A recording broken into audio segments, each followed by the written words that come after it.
Menye kwa haleluya. Uzikali Imana yakwicaritse hano. Uzikali Imana yakubonye. Arahari. Arahari udakora nk'abantu.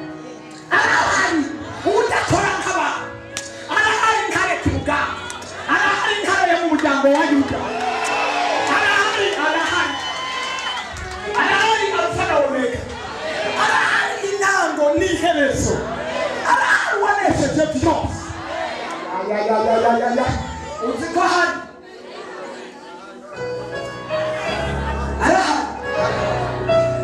Arahari uza kukwishurira inzu.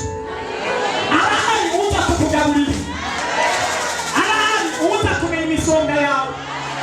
Hariyo abantu woyibwira ntibayimenye. Ariko uyumva arahari.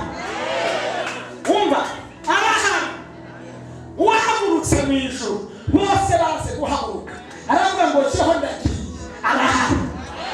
Arahari we. Arahari we. Arahari we. Arahari kuri hose. Arahari. Arahari watumye bakasi hano.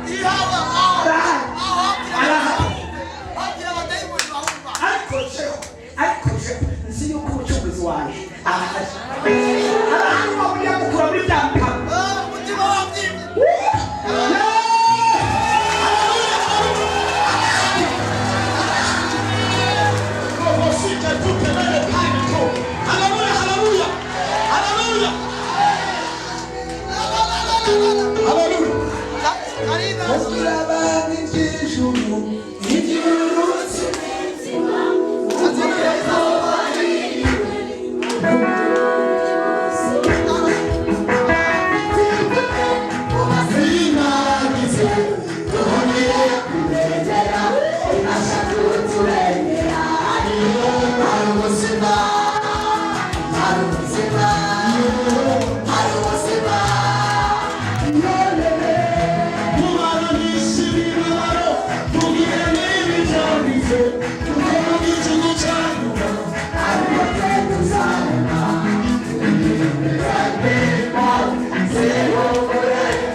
hagati yabo arababwira ngo amahoro y'Imana bane nawe atasubira kwega ndaha